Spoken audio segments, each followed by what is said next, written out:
Después de una serie de acontecimientos políticos y sociales, además de posponer las elecciones por la pandemia del COVID-19, estas finalmente se llevan adelante en octubre del 2020 y nacen de una crisis causada por un aparente fraude electoral.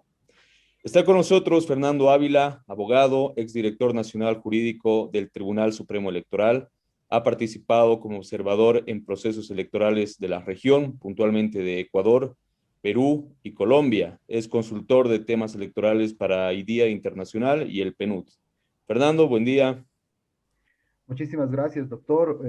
Buen día y un placer estar acompañándolo en este espacio tan grato que se ha creado para hablar justamente de temas de derecho, de temas de justicia. Y lo felicito primeramente por haber creado este espacio donde todos nos podemos expresar, eh, respaldando nuestras opiniones, claro está, en nuestra formación, en nuestra experiencia, y le agradezco profundamente la invitación, doctor. Muchas gracias, Fernando. Muchas gracias. Yo creo que conviene hacer un poquito de contexto, Fernando, sobre lo que ha ocurrido, la cronología que ha habido de los acontecimientos en nuestro país, así de manera muy rápida. Bueno, tenemos que el 21 de febrero del 2016, Evo Morales pierde un referéndum en el cual se somete al pueblo a una consulta para la modificación de la Constitución y que pueda entrar nuevamente en campaña electoral. El 28 de noviembre del 2017 es habilitado por el Tribunal Constitucional Plurinacional para presentarse a otra reelección. En diciembre del 2018, el Tribunal Supremo Electoral, el TCE, habilita a Evo Morales y Álvaro García como candidatos del MAS. El 20 de octubre del 2019 inician las elecciones generales en Bolivia. Cerca a las 20 horas, el TCE suspende sin explicaciones las transmisiones de los resultados electorales preliminares al 83.85 del avance, con una diferencia de menos 10 puntos entre los dos primeros candidatos, lo cual habilita a una segunda vuelta. El 21 de octubre del 2019, el TSE reanuda la transmisión de los resultados preliminares con el 95% del conteo de votos y una tendencia modificada que le daba los 10 puntos necesarios a Evo Morales para ganar en la primera vuelta. Por su lado, Carlos Mesa acusa al gobierno de someter el fraude electoral y evidentemente la OEA declara la interrupción del TCE como un problema para la situación electoral en el país. El 22 de octubre de 2019, Luis Fernando Camacho, presidente del Comité Pro Santa Cruz, convoca un paro cívico. El 23 de octubre del 2019, el presidente Evo Morales denuncia un golpe de Estado en marcha. Finalmente, el 24 de octubre, la OEA recomienda que se lleve a cabo una segunda vuelta electoral. Evo Morales acusa a la OEA de apoyar el golpe de Estado y el 25 de octubre los resultados electorales oficiales del órgano plurinacional son votos válidos 5.936.042, votos emitidos 6.250.000, votos nulos 222.882, un total de actas de 33.048 y total de actas 33.048. Los votos por partido al MAS se le da el 46%, a Comunidad Ciudadana el 36%. Fernando, ¿cuál es tu análisis respecto a la situación que ha ocurrido de esta cronología? ¿Ha habido fraude? ¿Estamos en otra figura? Muchísimas gracias, doctor. Bueno, yo celebro primeramente, la excelente introducción que usted ha realizado, señalando cada uno de los hitos de esta historia que se ha titulado como el presunto fraude electoral. No podemos olvidar, doctor, de que es cierto y evidente que existe un referéndum, un resultado de un referéndum para modificar la constitución, para permitir, no en ese momento que alcaldes ni gobernadores, solo el presidente y el vicepresidente puedan repostular. Ese referéndum tiene como resultado, que ganó la opción no. La población, la población se manifestó democráticamente a través de su voto para decirle al poder de que no permitían, no estaban de acuerdo con permitir que el gobierno, el presidente y el vicepresidente, sea cual fuera, sin ponerle nombre, sea cual fuera, pueda repostular una tercera vez. Ese referéndum tiene connotaciones importantes. La principal, estimado doctor, tiene que ver con la vincularidad del resultado. Ese resultado debe respetarse en todo ámbito. Ese no debe ser respetado por todas y todos. Y obviamente en tu cronología también lo relatas muy bien, este tema de la sentencia constitucional, ¿no? Es el Tribunal Constitucional el que hace una interpretación que podríamos discutir en otro momento, que dice que a pesar de que hay un resultado, y ojo, el Tribunal Constitucional en ese momento, y usted es un hombre de derecho, si revisa la sentencia, no toca en absoluto el tema del resultado de un referéndum. No lo toma en cuenta en su análisis. Eso también es fundamental de análisis. Entonces, no toma en cuenta el resultado y dice que es un derecho humano y que se puede repostular. ¿Qué hace el Tribunal Supremo Electoral? El Tribunal Supremo Electoral tenía dos vías. Hacer respetar su resultado, porque era el mismo Tribunal Supremo Electoral el que había administrado el referéndum, o seguir la jurisprudencia constitucional, hacerle caso a una sentencia constitucional. Y opta, obviamente, amenazado en su momento con incumplimiento de deberes por aterrizar la resolución por la cual se habilita al candidato presidente Evo Morales y al candidato vicepresidente Álvaro García Linera por habilitarlo en función a una sentencia constitucional. Si no lo hacía, estaba incumpliendo lo mandado por el Tribunal Constitucional. Eso es muy importante. El siguiente hito, que tú lo mencionas muy bien, es que la propia Constitución Política del Estado establece mandatos fijos. Los mandatos fijos son los de los alcaldes, gobernadores, presidentes, vicepresidentes, senadores, diputados. Estos poderes se reforman, se actualizan, si vale el término, cada 5 años. En consecuencia, el Tribunal Supremo Electoral, que es un órgano, es un poder del Estado, es el cuarto poder del Estado, tiene la obligación de medir los plazos constitucionales del mandato y señalar fechas para que se realicen las elecciones para esta actualización del poder. En consecuencia, el Tribunal Supremo Electoral reconfigura y lanza una convocatoria para octubre del 2019. Lleva adelante todo el calendario electoral. Lleva adelante todo el calendario electoral. Incluso tú recordarás que la jornada electoral de octubre del 2019 fue, por decirlo menos, tranquila. No tuvo ningún tipo de sobresaltos hasta que, como tú relatas, a las 8 de la noche, 9 de la noche, se corta la transmisión del TREP. Y esto es importante señalarlo. Si tú revisas la ley electoral, revisas la ley 018, que es la ley que da nacimiento al órgano electoral plurinacional, y la ley 026, que es la ley del régimen electoral, en ninguna parte tú encontrarás el sistema alternativo de transmisión de datos, el TREP.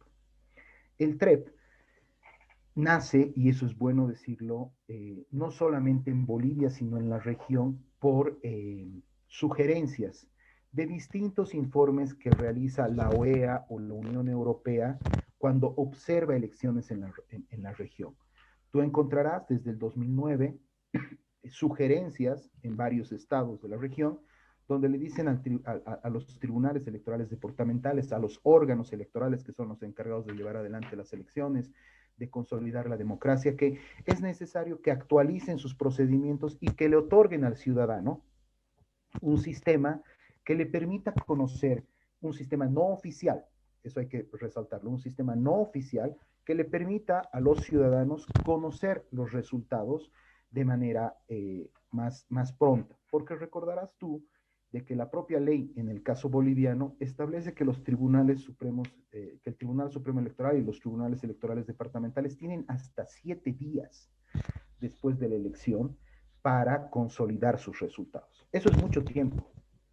Y con la tecnología con la que nos conectamos actualmente las y los ciudadanos, necesitamos conocer los resultados mucho más rápido. Entonces, esta sugerencia que tiene la OEA y la Unión Europea a través de todos sus procesos de observación Aterriza el 2016, justamente para el referéndum de modificación a la Constitución Política del Estado. Yo te quiero contar de que el 2015 para la elección general y el 2014 para la elección general y 2015 para la elección de autoridades subnacionales, la OEA y la Unión Europea recomendaron al entonces Tribunal Supremo Electoral que tengan un sistema de cómputo rápido, que no es un sistema oficial.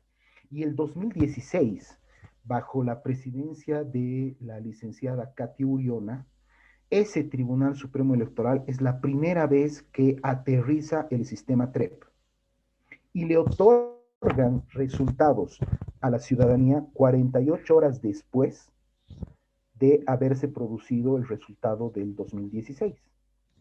Entonces, para eso servía el tribunal, el sistema TREP. No es un sistema oficial. Yo quiero recordarte que para el 2016, la primera vez que se utilizó el TREP, la cobertura del TREP solo era del 70%, por un tema principalmente del acceso al Internet, porque los responsables de transmitir el TREP no tenían señal en muchos de los lugares. Entonces, se dio un resultado preliminar al 70%. El 2019, después de que desde el 2016 se siguió con el ejercicio del TREP, lograron el 83, como tú bien lo dijiste, el 83.85% a las 8 de la noche. Eso realmente es un récord en la región. A las 12 de la noche ese sistema tenía el 95%, había cumplido. El sistema TREP, a diferencia del cómputo oficial, nunca llega al 100%, jamás llega al 100% por un tema de cobertura. En cambio, el sistema oficial de cómputo del Tribunal Supremo Electoral tiene que contar hasta el último voto. No es posible que un Tribunal Supremo Electoral o un Tribunal Electoral Departamental te diga, como hay una diferencia de más de 30 puntos, dejemos de contar porque este ya ha ganado. No, se cuenta hasta el último voto. El TREP no. El TREP es un sistema de comunicación no oficial que te reporta máximo hasta el 95%. Sin embargo, ha sido cortado el día de la elección a las 9 de la noche, pero ha sido anunciado su corte. Eso es lo que olvidamos como ciudadanos. 2 semanas antes, el Tribunal Supremo Electoral le dijo a la población en una conferencia de prensa que el sistema iba a llegar hasta el 80% a las 8 de la noche y que se iba a reportar el primer resultado. Llegó al 83.85, superó la expectativa y congelaron el sistema y dieron el primer resultado. El error sí fue cortar el TREP. Ahora, si tú revisas el proceso penal que se le sigue a los hoy imputados por el tema de fraude electoral, podrás evidenciar una cuestión de fondo. ¿Por qué se corta el TREP? Y se corta por una recomendación de la empresa que estaba auditando al TREP. O Se sea, el corte no corta fue por una... intencional.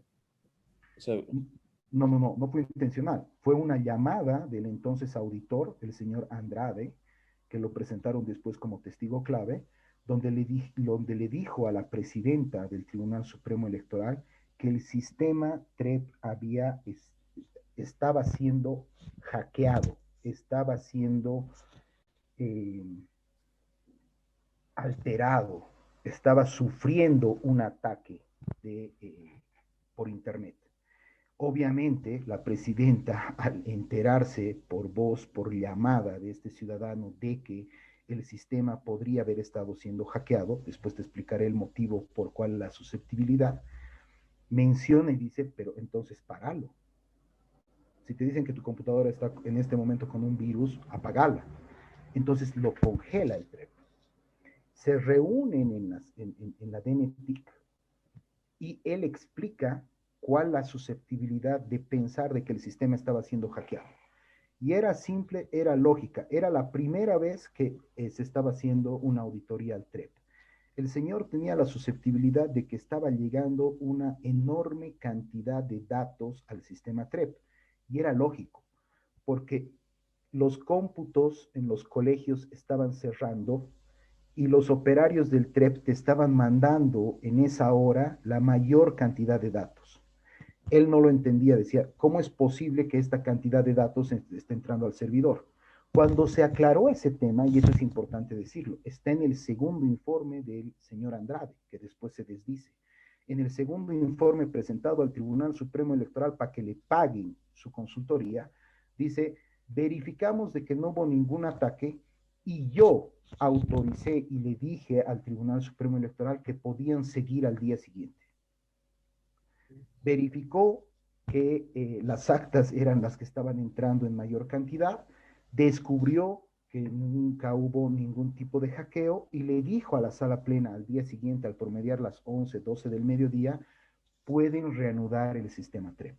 Ese corte hizo que la OEA, que estaba presente en el CERESI, donde se desarrollaba el cómputo TREP, sea testigo de este hecho. Pero la OEA ya había salido a las 9, 10 de la noche diciendo que le llamaba profundamente la atención que el sistema TREP se haya congelado. Hasta esa hora, obviamente, existía una menor diferencia, pero no debes olvidar de que el sistema TREP solo te reporta hasta el 95% de los datos. Y Bolivia tiene una característica que lo demostró a lo largo de todos sus procesos electorales. El voto del área rural siempre te llega al último. No solamente físicamente para el cómputo oficial, sino también para el TREP por temas de cobertura. Entonces, cuando la OEA te dice que le llama muchísimo la atención que el 5% final haya modificado un resultado, es absolutamente explicable y se explicó en todos los datos, en todos los tiempos. En el 2016, para el referéndum que tú haces referencia, cuando se computó el tema urbano, estaba ganando el no. Y cuando llegó la cantidad del rural, se aminoró mucho la diferencia que existía entre el sí y el no. Y es producto, obviamente, de la característica geográfica que tiene nuestro país. Bueno, pero más adelante, bueno, primero algunas notas, ¿no? Es cierto, el artículo 203 de la Constitución dice que las sentencias emanadas por nuestro Tribunal Constitucional son de carácter vinculante. La primera nota que quiero hacer es que, por los apuntes que nos has dado, el TSE no tenía otra opción que convalidar la sentencia por la vinculatoriedad que tienen las mismas y permitir la postulación del presidente, expresidente Evo Morales con su partido más. O sea, la primera nota es que no, el tribunal estaba sometido a este fallo constitucional. Sobre el segundo aspecto, Fernando, hay una intromisión que la OEA y también Andrade dicen es la aparición de dos servidores que están no registrados en el momento del cómputo. Esos dos servidores son los que precisamente hacen y generan la susceptibilidad de esta falla de cómputo y de la paralización del cómputo. Ahora, si bien estaba anunciada el tema de la paralización, como bien lo dices, no estaba anunciado el tema del corte de la transmisión del TREP, ¿no? Entonces, ¿cuál es el vínculo de estos dos servidores con esta parálisis del cómputo? Doctor, es una excelente pregunta. Recordemos que el TREP no es de propiedad del Tribunal Supremo Electoral. El Tribunal Supremo Electoral contrata a un tercero que responde al nombre de una empresa específica, que es Neotec, que es de propiedad del ingeniero Marcel, no recuerdo el apellido en este momento, pero no es de propiedad del Tribunal Supremo Electoral. Contratan a un tercero. Si a usted lo contratan como consultor para cualquiera de los temas, usted le tiene que asegurar al Tribunal Supremo Electoral o a su contratante primero la seguridad de los datos. Para cumplir con la seguridad de sus datos, usted tiene una infraestructura enorme y tiene además plan A, plan B, plan C. Porque si se corta la luz, usted tiene generadores de luz. Si se corta el sistema de Internet, usted tiene que tener la suficiente y tiene que otorgarle a su contratante la suficiente seguridad para garantizar algo que no es menor, que es el voto de los ciudadanos y la transmisión de esas actas, que también se están computando en los tribunales electorales departamentales. ¿Qué es lo que ha pasado? Esos servidores que supuestamente dice desconocer Andrade, son servidores que los reporta en su segundo informe. El que Lo, contradice al primero, dices. Exactamente. El que le audita a la empresa Neotec, el que le dice estamos sufriendo un ataque, corten un momento, vamos a ver qué es lo que pasa, reconoce en sus dos informes, por eso es un tema material que existe en el proceso judicial, le dice, existían los dos servidores, los reconoce los dos servidores. Ahora, ¿qué dice Neotec? Neotec dice, yo tengo que brindarle seguridad a mi contratante. Si se cae un servidor, yo tengo que tener los datos en otro servidor. En consecuencia, él hace conocer el cinturón de seguridad que tenía a través de no uno, sino varios servidores para poder seguir transmitiendo los datos. Yo quiero acá hacer un paréntesis para explicar lo siguiente. ¿Qué es lo que se corta? No se corta el sistema TREP, se corta la publicación de los datos, porque el sistema TREP sigue funcionando hasta la medianoche y alcanza el 95%, porque era muy difícil llamar a más de 7,000 operadores para decirles, corten, no me manden actas, y eso no pasa. Y eso es un punto fundamental. Una cosa es la publicación después de que el operador te ha transmitido el dato. En la transmisión del dato no ocurre, no se corta nunca, se corta la publicación. Y tú puedes comparar, y eso es lo que no aterriza la OEA al final del día, decir, bueno, se transmitieron el 95% de las actas. El 95% de las actas transmitidas tienen que ver con las actas que ha computado oficialmente el Tribunal Electoral Departamental de todos los departamentos, sí, coinciden, son las mismas. La foto es la misma que el acta. Y además tenías 6 actas más que eran repartidas a los delegados, que Comunidad Ciudadana, por ejemplo, en su momento muestra sus actas.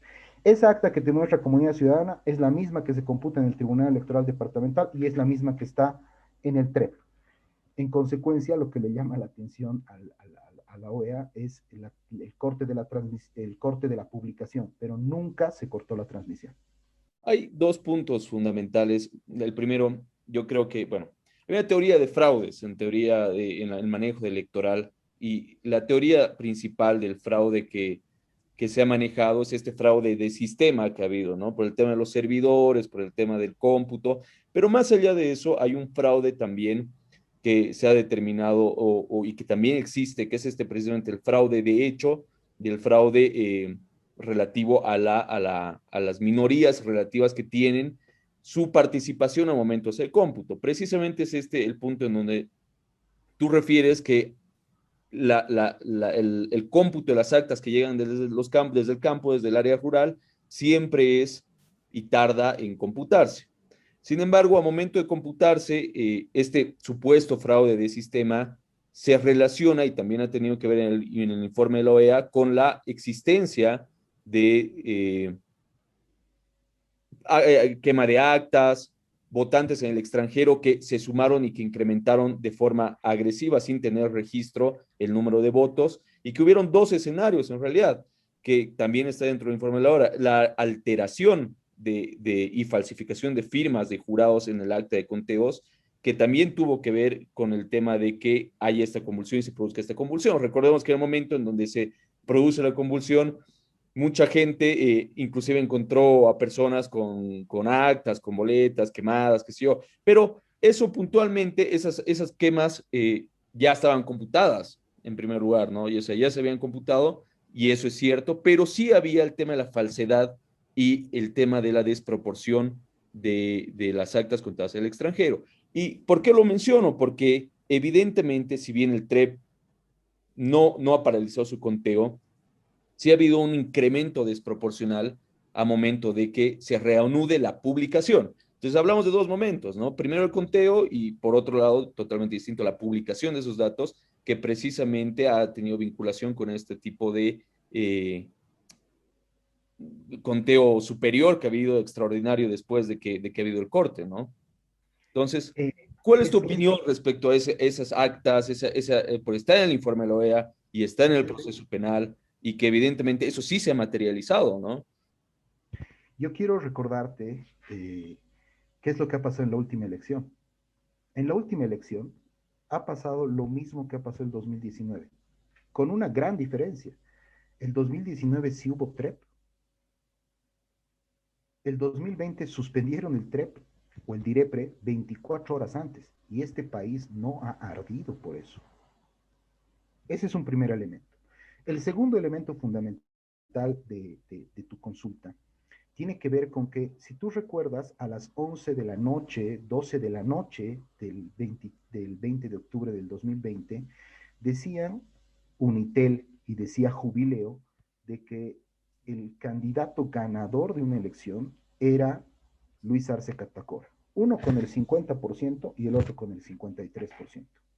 Cuando termina el cómputo, Luis Arce termina ganando con el 55%. O sea, hay más o menos 3 o 2 puntos, en Jubileo 5 puntos, de diferencia entre el dato que tenían a las 11 de la noche y el dato final, después de que cuentas el 100% de las actas en los tribunales electorales departamentales. Ese es un elemento que me ayuda a respaldar una realidad que pasa en Bolivia. El voto rural te llega al último. Por ejemplo, Yacuiba está a 6 horas de Tarija y tienes que movilizar toda esa cantidad de votantes que no es menor, o en el departamento del Beni o en el departamento de Panto. Te llega esa cantidad de votos. ¿Qué es lo que te hace? Es que al final del día tengas 3 o 2 puntos de diferencia más de lo que te anunciaron ese día de la elección.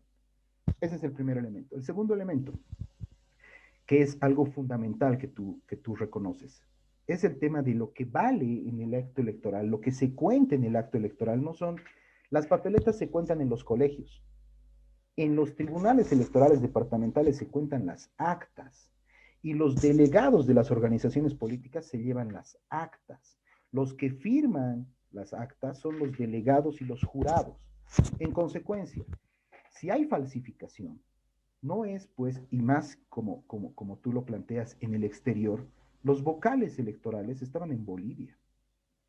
No podrían haber falsificado materialmente ninguna de las firmas. Los responsables, según la ley boliviana, del cómputo de los votos, ese día no son los tribunales electorales, no son los vocales, son los jurados, son los ciudadanos que son sorteados, se excusan o deciden apoyar y construir democracia y participar como jurados electorales. Tendría que haberse colusionado toda esa gente para falsificar un montón de actas, y eso no ha pasado. ¿Qué es lo que pasa en Bolivia? Y eso es bien importante mencionarlo. En el norte de Potosí, por ejemplo, tú tienes mucho analfabetismo. La gente que es sorteada jurado, nosotros chocábamos con eso cuando trabajábamos en el Tribunal Supremo Electoral, no quieren escribir. Llaman al maestro de la escuela, llaman al cura del pueblo para que les llene el acta. Por eso es que vos ves, en Bolivia suele pasar, eso tiene que saber la población, es que muchas actas están llenadas con la misma letra, pero eso no significa delito. Si el acta demuestra lo que está en la pizarra y la pizarra demuestra la cantidad de votos que obtenía en urna, no es delito, no es absolutamente delito. Pero en ese caso, si se quisiera tramar como delito, pasa porque los jurados de todas estas regiones se han aliado y han pactado antes la fórmula de alterar las actas. Las actas que tiene Comunidad Ciudadana, las actas que tienen todas las organizaciones políticas, condicen con las actas que han sido computadas en los tribunales electorales departamentales y que han sido enviadas al TREP, al 95%. No hay un acta, si una firma está mal hecha en una de las actas, está en la cadena, está mal hecha. Ese es otro punto. Y el último punto que tú tocabas y te quiero mencionar. Se han quemado pues tribunales. Y al quemarse tribunales, se han quemado boletas y se han quemado también actas. En muchos tribunales se han quemado, en Santa Cruz se han quemado actas. Y el acta es lo principal que te da un resultado. Ahí el tribunal tenía que recurrir a su hoja de trabajo y recurrir a las hojas de trabajo de los delegados y de las actas de los delegados para reconstruir su huella. Pero Pero que en no otros ocurrió, tribunales, que no perdón, ocurrió, que no ocurrió. que no ocurrió. Entonces, en Tarija, por ejemplo, las 1080 actas se entregaron a la fiscalía. No se quemó. Claro, la OEA te dice, se ha roto la cadena de custodia, porque las actas se quemaron. Pero claro, o sea, si la población, los ciudadanos, van a un tribunal y te queman el tribunal, ¿y quemando el tribunal, queman ánforas, queman papeletas y queman actas, claro que se ha roto la cadena de custodia. La cadena de custodia no es de los vocales, no es del Tribunal Supremo Electoral. La cadena de custodia es responsabilidad principalmente de las Fuerzas Armadas y la policía, que ha sido rebasada en su momento para que estas actas se quemen. Ahora, no se queman la totalidad de las actas. Por eso el sistema electoral boliviano te plantea que el acta que se va al Tribunal Supremo Electoral tiene 9 copias, 6 copias. Muchos delegados no participan en todas las mesas. Entonces esas copias también vuelven al Tribunal Supremo Electoral. La huella es absolutamente rastreable de cada una de las actas. Aquí lo que estamos en discusión, y yo critiqué mucho, y es un punto fundamental para tu análisis, doctor, es el tema de si un resultado se puede modificar. La ley dice que no se puede modificar, ni con la auditoría de la Se OEA. puede Cuando la modificar auditoría, legítimamente, ¿no? claro, la auditoría de la OEA lo que tenía que decirte a ti y darle certeza a este país es si, pues no estaba en discusión si el MAS había ganado o no. El MAS había ganado, pero no sabían si había sacado el 10% de diferencia que te dice la ley, si le había sacado 10% de diferencia al segundo, que era Carlos Mesa. Lo que necesitábamos saber hasta este momento, y que no lo dice la OEA porque no hizo esa auditoría, es si los votos se contaron correctamente y si había ese 10%. Te hablan de un fraude monumental. ¿Qué es el fraude monumental? Óscar Ortiz, que sacó el 4%, en la realidad había ganado con el 80%, y ese es un fraude monumental. Había menos de 10% de diferencia entre el primero y el segundo, o había ganado realmente Evo Morales con un poco más del 10%. La OEA nunca computa votos, nunca le dice a este país que realmente el tribunal había cometido un error en contar sus votos y que no había el 10%. Y ese es un hierro fundamental en el informe de la OEA, tanto en el preliminar como en el final, porque te hablan de que se rompió la cadena de custodia, te hablan de que el TREP se ha cortado, siendo que el TREP no es el cómputo oficial, pero no te refieren de que el cómputo oficial, reconocido en la ley boliviana y en la constitución boliviana, le había dado una victoria, si quieres, discutida o cuestionada al primer candidato. Entonces, ese hierro de la OEA después arrastra un sinnúmero de informes de universidades y de entidades prestigiosas donde lo realmente deshacen el informe de la OEA. ¿Por qué? Porque el informe de la OEA en tan poco tiempo no tuvo la previsión de decir se contó bien o se contó mal. Se suspendió el TREP, se rompió la cadena de custodia. No es posible que el último 5% modifique un resultado de esta manera. Todo en base a subjetividades. Cuando se realiza la elección 2020, porque decían que era imposible que el MAS gane con más del 90% en ciertos lugares. Cuando se produce la elección del 2020, esas mismas actas que cuestionaba la OEA gana con el 100%. No hay ningún voto para la oposición. Y eso es una realidad que tiene que ver con Pero, lo que pasa políticamente en Bolivia. pero ¿qué sucede? Bueno, a ver, hay una realidad indiscutible. Es cierto que los vocales no son los que cuentan los votos. Eso es cierto, es totalmente evidente. Pero, y, y la que la jurisdicción evidentemente abarca al territorio nacional. Es decir, que si un delito se comete en el extranjero, tendrá que juzgarse en el extranjero, evidentemente. Pero no deja de ser cierto que ha habido una cantidad que ha sobrepasado incluso las personas inscritas dentro de la población. Por ejemplo, tenemos que la población tiene 11.035.000 habitantes. A momento de realizarse la elección, casi la totalidad de los habitantes estaba inscrito para votar, y ahí es donde también nace el tema de que habían personas que supuestamente estaban fallecidas y que aparecían sus votos, y de la falsificación de estos documentos, ¿no?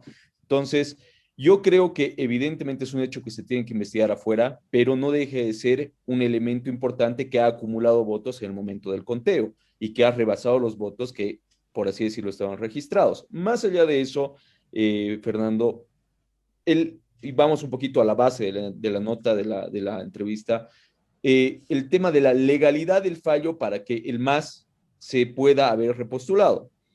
Yo creo que el fraude, si es que ha habido un fraude, no ha sido un fraude por un hecho en concreto, sino que se ha perpetrado por una serie de actos en el transcurso del tiempo, que es precisamente el inicio de el fallo del Tribunal Constitucional. porque en principio, así como no existe el problema del cómputo del 10% para la segunda vuelta, yo creo que hay que excavar un poco más a fondo, que es precisamente si era legítimo en primera instancia que se vuelva a repostular Evo Morales, ¿no? Entonces, ¿cuál es tu criterio de este fallo? ¿Tú crees que era vigente? Tú mismo lo has dicho, y te cito, el TSE no entró en el fondo de la legitimidad del fallo, simplemente se limitó a cumplir, pese a que hay la independencia de poderes, que si bien está vinculada también al cumplimiento obligatorio de sentencias constitucionales, también tiene una competencia relativa para elevar su criterio al TSE respecto a esta situación, que nunca lo hizo, ¿no? Que nunca lo hizo. Yo realmente quiero contestarte las dos preguntas. La primera, que tiene que ver con el padrón, que siempre es cuestionado. El padrón del 2019 nunca fue de la totalidad de la Ese población. padrón que también se cuestionó ahora en la última elección, por cierto. Exactamente. Tú sabes que nosotros podemos votar, podemos elegir y ser elegidos a partir de un requisito fundamental, la mayoría de edad, 18 años. Es cuando tú votas y puedes ser elegido diputado, no senador, tampoco presidente, pero diputado sí puede ser elegido a partir de los 18 años. Ahí es donde adquieres ese derecho político. Lo segundo es que el padrón electoral en todas las elecciones se actualiza con un procedimiento que te abre el Tribunal Supremo Electoral para que, si has cumplido 18 años o has cambiado de domicilio, sea en el exterior o en el interior del país, tú te empadrones para votar, porque tu domicilio electoral tiene que ser el más cercano a tu domicilio real. Esa es la figura que tiene Bolivia. Ese día, por ejemplo, a diferencia de otras partes de la región, se suspende el transporte, no tienes movilidad. Entonces, por esa es la razón de que tu domicilio real tiene que ser el más cercano al electoral. Ese padrón electoral, doctor, se entrega un mes antes de la elección. Un mes antes de la elección tú sabes quién está habilitado y quién está inhabilitado para votar. Por eso te digo que un mes antes no había 11 millones de inscritos. En la elección 2019 había 7 millones algo de inscritos y en la elección 2020 subió 300,000, porque los mayores de 18 años que cumplían hasta la anterior elección, hasta el 7 de marzo, de febrero creo, se tienen que inscribir a tu padrón. Entonces, un padrón electoral, cierto que el padrón biométrico es distinto al padrón electoral. En el biométrico estamos inscritos todos, pero en el electoral solo los habilitados para votar. Y tú sabes un mes antes quiénes están habilitados y quiénes no están habilitados.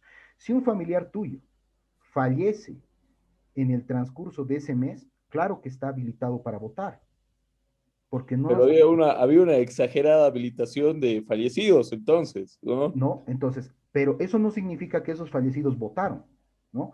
Cuando en muchos conversatorios se dice que los muertos votan, yo nunca vi un muerto votando. Puede que algunos que se quieren pasar de vivos vayan a querer votar por el fallecido, pero nunca un muerto se sale para ir a votar. ¿Un muerto puede estar habilitado? Claro que puede estar habilitado, pero eso no significa que vote. Nunca en El Bolivia problema se tocó. radicó precisamente en que existió el voto de esos muertos y precisamente de ahí nace, y si se ve el proceso penal, que evidentemente hay firmas de personas que estaban fallecidas y de ahí nace el tema de la falsificación que ha habido, ¿no? O la supuesta falsificación, que llama la atención porque evidentemente en primera instancia hay una cantidad de muertos importantes en el momento en donde se hace el cómputo que ya están habilitados, pero lo peor es que esos Votaron, muertos que aparecen dicen que votados. votaron. No, claro. Ahora, ¿cuándo aparece votado? Cuando firma la lista de habilitados. Exacto. Y ahí es el Doctor, tema de las firmas. quién hace firmar la lista de habilitados? Los jurados, me imagino. Exactamente. Nunca los vocales, No, los jurados. O yo sea, no la creo que ciudadanía, no creo que el problema haya nacido por los vocales. No, no hay, porque hay un principio que rige en la actividad pública que tú lo debes conocer muy bien, que es el principio de confianza, que precisamente el principio de confianza dice que tiene sus excepciones también, ¿no? Que tú puedes y debes confiar en que tus cabezas abajo, por así decirlo, los que te siguen, están cumpliendo su labor y que están todo en la cadena de custodia, en la cadena de trabajos, están cumpliendo su labor. que ha sido el principio por el cual también se ha liberado a muchos funcionarios públicos, por el cual han sido procesados por incumplimiento de deberes, por otros, porque se entiende que uno hace lo que esté tiene en que su hacer. alcance y confía en el que el resto está haciendo. Pero el problema radica en, como tú lo has dicho, que estos jurados que no tienen nada que ver con los vocales, es donde nace nuclearmente el tema, ¿no? Yo no digo que los vocales hayan conocido sobre estas falsificaciones, pero de las falsificaciones estaban. Y hay las excepciones precisamente de ese principio de confianza, que es que siendo vocal no puedes confiar en los otros, ¿no? Porque tú tienes una posición de garante. Entonces, eso es lo que yo creo que ha también jalado el tema de la responsabilidad de los vocales, ¿no? Podría ser, sí, pero también quiero recordar que el informe de la OEA nunca menciona este hecho, nunca asevera, ni siquiera en el preliminar ni en el final, de que los fallecidos votaron. Y en realidad, materialmente, querido doctor, nunca se probó eso, Nunca se nunca probó. estuvo en discusión, Ah, nunca estuvo en discusión, porque además sería realmente sería complicado que todos los ciudadanos, son 6 jurados por mesa, la mesa funciona con mínimo 3 jurados, ahí se abre la mesa, que los 3 jurados agarren y digan, esta persona que no votó, yo la firmo, marco su papeleta, porque tiene alguien que marcar la papeleta y la introduzco en el TREP. A ver, esto de los inhabilitados y habilitados tiene una justificación de norma. Por mesa hay una cierta cantidad habilitada. Por mesa hay una cierta cantidad habilitada. La lista de habilitados le corresponde a una mesa y ese es un número fijo que va impreso en el acta electoral. No es ujú. llenado por el jurado. Esa acta, 253, 124, no puedes pasarte de 300 en cada mesa. Pasas de 300 y generas otra mesa al lado. Entonces, ese número es cerrado. Tienen que votar 256 personas en esta lista, en este jurado. Yo no sé si alguna vez usted ha tenido la suerte de ser jurado. Es un trabajo Sí, sí, sí. complicado, Sí, sí, ¿sí? sí. Del que la mayoría de los ciudadanos se excusa, ¿no? Pero realmente es un trabajo que te enseña mucho y hace ver de quién puede hacer fraude. ¿El jurado? ¿El Pero, vocal? pero ¿qué pasa, Fernando, si, digamos, hay una conspiración masiva? Tú contratas, no sé, vinculas, porque incluso ha habido actas repetidas. Estas actas que dices de números han aparecido repetidas. Y eso sí está en el informe. Y precisamente de ahí nace una de las teorías del fraude, que son minorías relativas que se convierten en mayorías absolutas, ¿no? Entonces, precisamente, este tema de qué pasa si, está bien, los vocales no sabían, digámoslo así, pero ¿qué pasa si en los, en los, en las áreas rurales sí hay las modificaciones, en el extranjero sí hay las modificaciones de estas listas, de estas firmas? Entonces, evidentemente ahí se le escapa la responsabilidad también porque es un conteo que está totalmente fuera del alcance de los vocales, pero, pero que puede suceder, ¿Qué ¿no? sucede?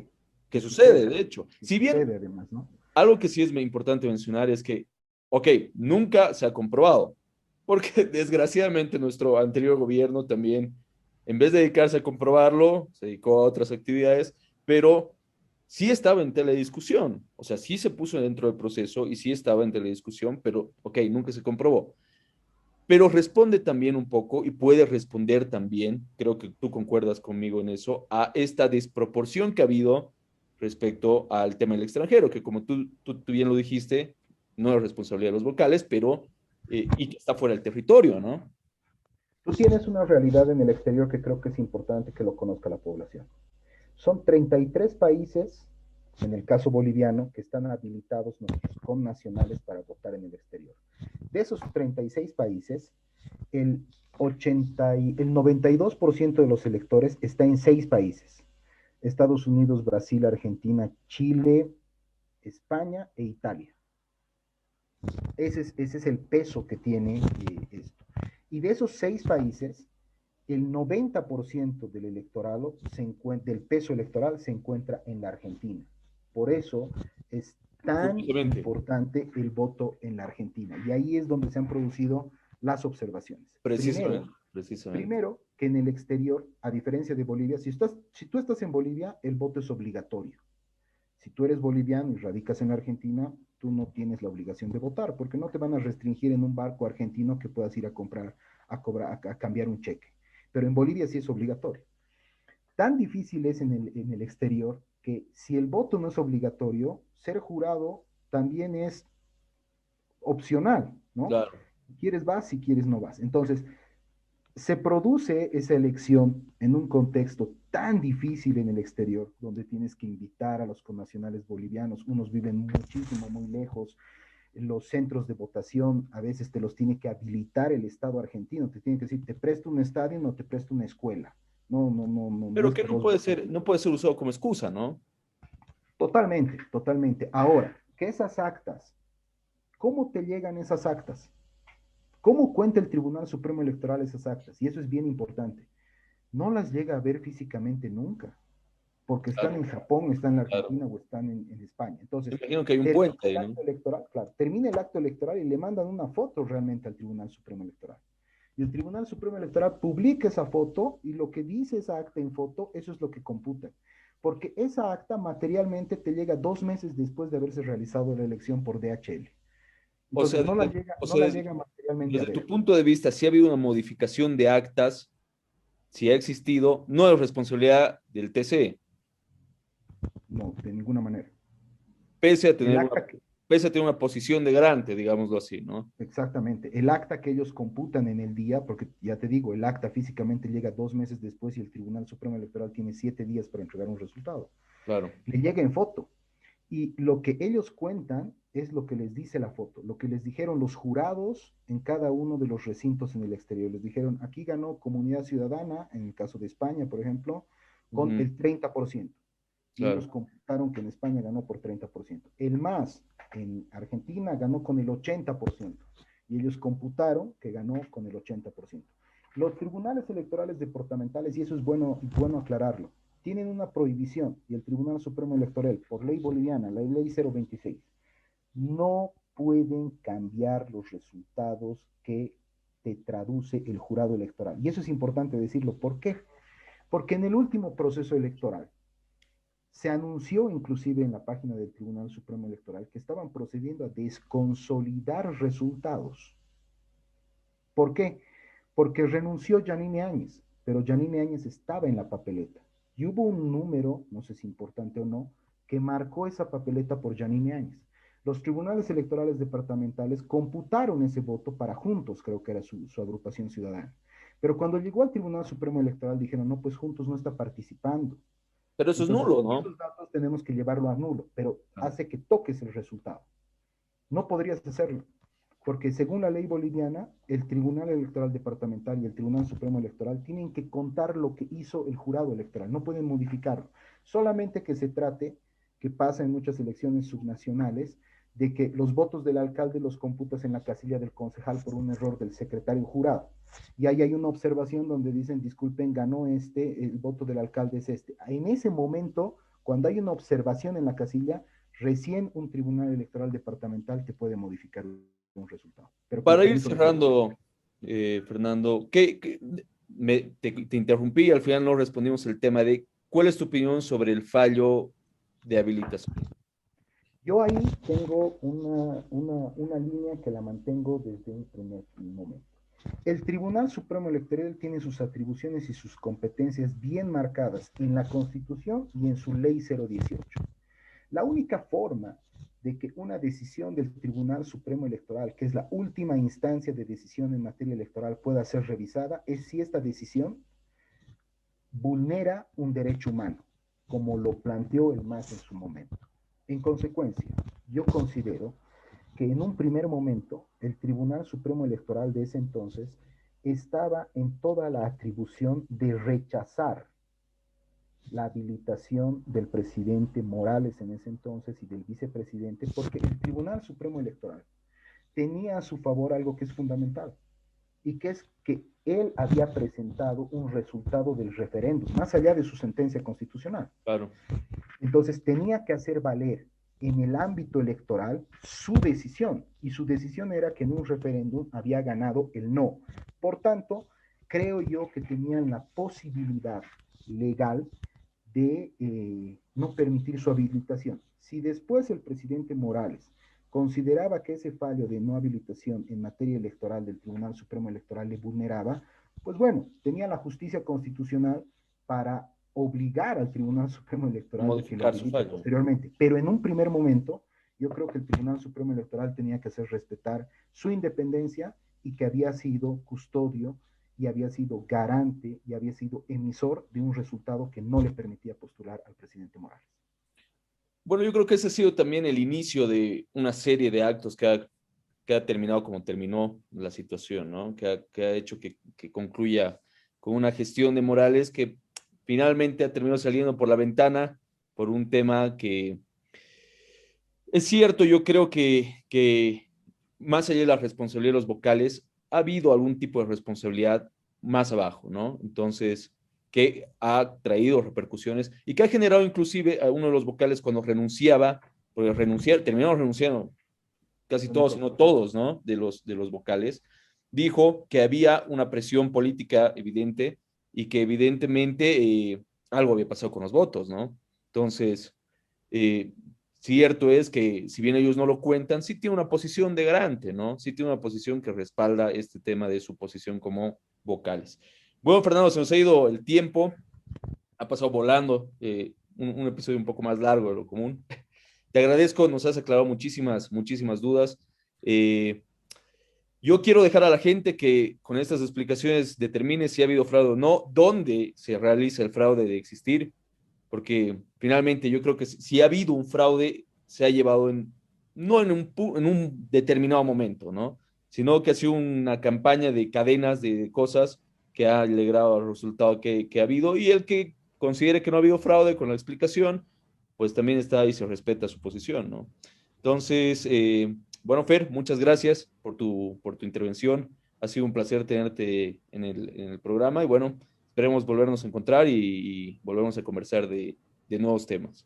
Doctor, quiero alentarlo, quiero felicitarlo. Estos espacios, desde un hombre del derecho y para el derecho, son absolutamente importantes. Usted tiene que seguir por este camino.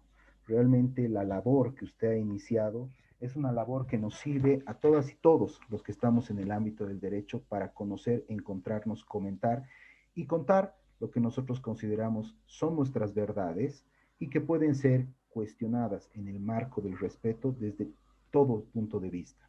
Yo quiero abrazarlo fuerte, doctor, y estoy atento a cualquier otra convocatoria. Muchas gracias y muchas felicidades. Muchas gracias, Fer.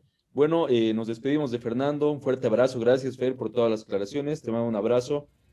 Eh, ahí estamos cerrando la transmisión con Fernando. Bueno, un programa diferente, un programa con un invitado, nuestro primer invitado al podcast. Las conclusiones de cada uno pueden tomarlas en base a los parámetros. Desde mi punto de vista, la responsabilidad de los vocales puede variar, puede ser diferente una de otra. La responsabilidad penal es intuito persona, cada quien responde por los actos que comete.